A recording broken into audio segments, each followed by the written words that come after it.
समझ रहा हूँ कई लोग आरोप लगा रहे हैं, कुछ लोग बिना किसी जानकारी के लिए भी अंदाज से भी कई बातें बोल रहे हैं। सब लोगों को ये समझना होगा कि ये जो चयन की प्रक्रिया है, इसमें हम लोग जो परीक्षा फल निकाले हैं वो सशर्त है, कंडीशनल है।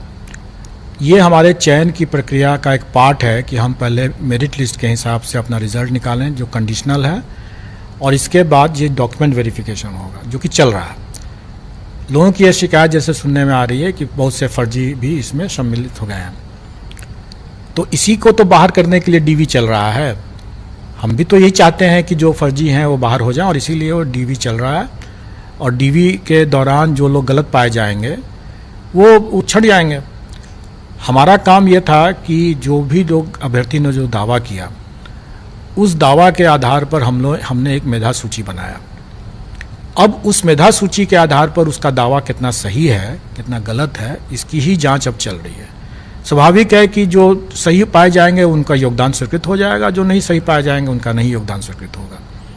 तो अब इस पर अगर किसी को कोई विवाद है, कहना है, कुछ शिकायतें जैसे आ रही हैं कि गलत सर्टिफिकेट होने के बावजूद भी, जैसे बीएड का सर्टिफिकेट होने के बावजूद भी प्राथमिक में आ गया, तो लोगों को ये नहीं भूलना चाहिए कि जो करीब 10,000 लोग ऐसे भी थे अभ्यर्थी जिन्होंने बीएड और डिप्लोमा दोनों कर रखा है।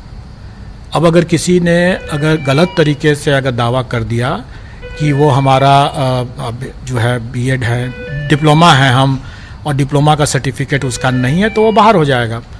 तो स्वाभाविक है कि ऐसे मामले जो होंगे वो छंटेंगे। और सर, इस पे जो कई सारी सवाल है, पहले भी उसमें था कि डॉक्यूमेंट वेरिफिकेशन पहले हो जाए, फिर और भी जगह यही होता है कि जब एग्ज़ाम हो जाते हैं नियुक्ति से पहले एक बार वेरिफिकेशन होता है, और काउंसलिंग और ये सब चीज़ें अभी चल भी रही हैं। तो आखिर समस्या इतने बड़े पैमाने पर किस तरीके से छात्रों का जो, देखिए, आप लोगों को स्मरण होगा कि 9th-10th का और 11th-12th का हमने डॉक्यूमेंट वेरिफिकेशन प्रारंभ कराया था, और ये भी स्मरण होगा कि उस समय शिक्षा विभाग के पदाधिकारी किसी और कारण से उसमें सम्मिलित नहीं हो पाए थे। जो हमारे डॉक्यूमेंट वेरिफिकेशन का जो एक्यूरेसी है वो उससे प्रभावित हुआ था। उस समय आपको स्मरण होगा कि कई ऐसे अभ्यर्थियों अपने बात बोले कि उनका पार्शियली वेरीफाइड माना गया, क्योंकि जबकि उनके पास सभी दस्तावेज थे। तो क्योंकि डॉक्यूमेंट वेरिफिकेशन बहुत ज़्यादा एक्यूरेट नहीं हो पाया था, फिर भी हम लोगों ने कई मामले को, जैसे उस समय लगभग 16,000 अभ्यर्थी जो थे वो एब्सेंट थे। 500 अभ्यर्थी ऐसे थे जिनका कि डॉक्यूमेंट असत्यापित हुआ, मतलब कि वेरीफाइड नहीं हुआ, गलत पाया गया। ऐसे जो भी मामले थे उनको हम लोगों ने यहाँ पर चेक किया, अपने पोर्टल से अपने आवेदन जो उन्होंने जमा किया था उसके साथ जो दस्तावेज जमा किया तो उसको चेक किया। उसमें से हम लोगों ने पाया कि कई ऐसे मामले हैं जो कि वाकई में गलत हैं, उनको छांट दिया। जैसे हम लोगों ने बड़ी संख्या में लोगों को यहाँ से छांटा भी है। पार्शियली वेरीफाइड में भी हम लोगों ने देखा कि कुछ मामले ऐसे हैं जो कि वाकई में जेन्युइन हैं या उनको बेनिफिट ऑफ डाउट दिया जा सकता है। ऐसी परिस्थिति में चूंकि इतने बड़े पैमाने पर हो रहा है सब कुछ, इसलिए हम लोग डायरेक्टली डॉक्यूमेंट वेरिफिकेशन नहीं कर सकते हैं। हम लोगों को कहीं ना कहीं सरकार के पदाधिकारियों और शिक्षा विभाग के पदाधिकारियों की मदद ले करके ही इसको संभव हो सकता है, जो कि हम लोग कर रहे हैं। हम लोगों ने मेरिट लिस्ट के हिसाब से जो लोग सफल हुए उनका हम लोगों ने सशर्त रिजल्ट दिया। डॉक्यूमेंट वेरिफिकेशन में जो भी गलत पाए जाएंगे वो हट जाएंगे। हम लोगों ने तो ये भी कह रखा है कि भाई जो डॉक्यूमेंट वेरिफिकेशन में अगर गलत पाए जाते हैं और अगर वो कदाचार की श्रेणी में आता है, मैं आपको उदाहरण दे सकता हूँ। जैसे अगर कोई दिव्यांग अभ्यर्थी अगर दिव्यांगता के आधार पर उसने परीक्षा दिया है और कल को अगर वो इसमें डॉक्यूमेंट वेरिफिकेशन में पाया जाता है कि वो दिव्यांग नहीं है, तो अगर वो अपने मेरिट पर भी अगर वो आ जाते हैं तब भी हम उसको कदाचार की श्रेणी में मानेंगे। क्यों? और इसका हमने अपने उल्लेख नोटिस में भी कर रखा है। ऐसा इसलिए कि दिव्यांगता के कारण से उसे परीक्षा में करीब 40 मिनट एक्स्ट्रा मिला था, प्रति घंटा 20 मिनट एक्स्ट्रा मिलता है। तो उसने तो 40 मिनट एक्स्ट्रा मिल करके तब इसने वो मेरिट हासिल किया है, तो स्वाभाविक है कि उसने गलत किया है वो, तो उसको कदाचार की श्रेणी माना जाएगा। और वैसे केस में उसको न केवल इस परीक्षा से बाहर किया जाएगा बल्कि आगामी परीक्षाओं से भी वंचित किया जाएगा।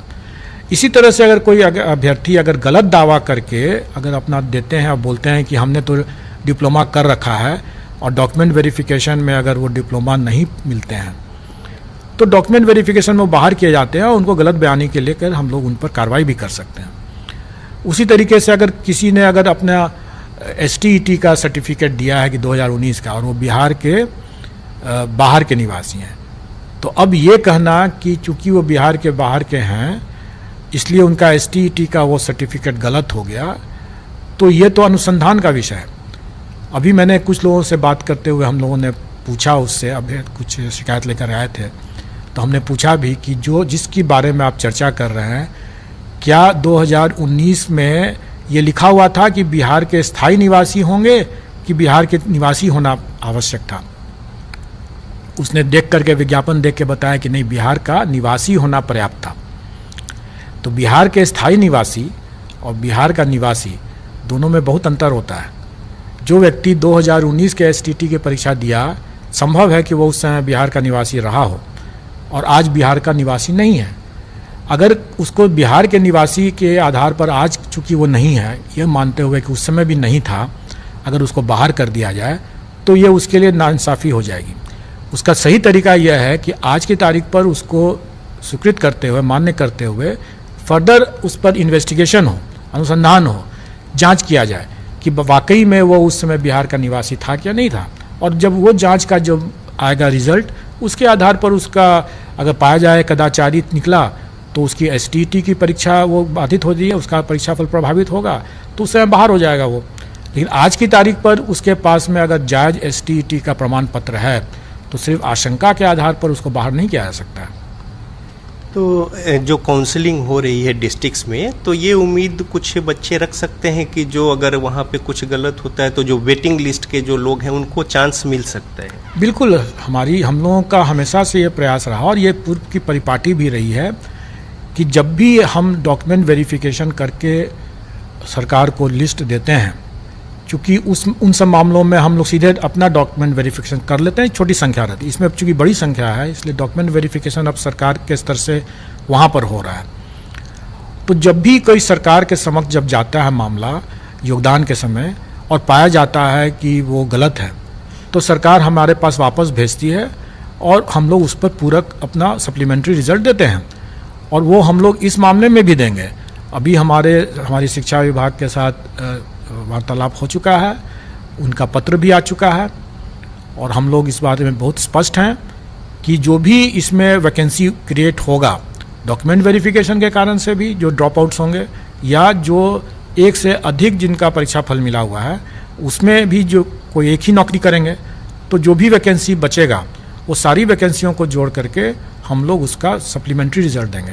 और मैं यहाँ पर इस बात को भी और स्पष्ट कर देना चाहूँगा कि मान लेंगे सप्लीमेंट्री रिजल्ट हम लोग देते हैं 5-6 हज़ार 7 हज़ार जितने लोग निकलता है उतना देते हैं, तो उनका भी इसी प्रक्रिया के तहत DV होगा, डॉक्यूमेंट वेरिफिकेशन होगा। और अगर उसमें भी अगर फिर से कोई अगर गलत पाए जाएंगे तो वो छँटेंगे और छँटने के बाद जो मान लीजिए 400-500 फिर से वैकेंसी क्रिएट होगा तो हम फिर से सप्लीमेंट्री निकालेंगे।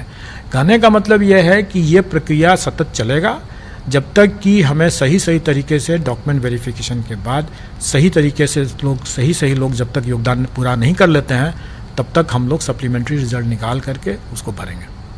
एक छोटी सी और बातें हैं, जो कंप्यूटर साइंस के जो परिणाम थे उसमें कुछ जो देरी हुई थी, इसको लेकर जो अभ्यर्थी थे उनके मन में कई सवाल था। जब परिणाम आ गए तब वो कई सवाल खड़ा कर रहे हैं और कुछ लोग अभी BPSC के गेट के बाहर भी कुछ लोग हैं, बच्चे जो हैं वो अपनी बातों को लेकर या प्रदर्शन या तमाम बातें, तो वैसे बच्चों को थोड़ा जो भ्रांतियां हैं या फिर उनके मन में जो शंका है उसको थोड़ा अपनी ओर से दूर कर दें।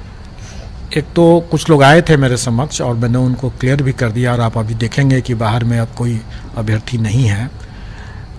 उनकी शंकाओं का समाधान हमने कर दिया। फिर भी आपके चैनल के माध्यम से मैं बताना चाहूँगा कि जो भी शंकाएं हैं सिर्फ इसी कारण से है कि अगर फर्जी का चयन नहीं होता तो उनका चयन हो सकता था, क्योंकि वो मेरिट में शायद नीचे है, थोड़े से नीचे हैं और उनका संभव था कि हो सकता था और यही आशंका थी।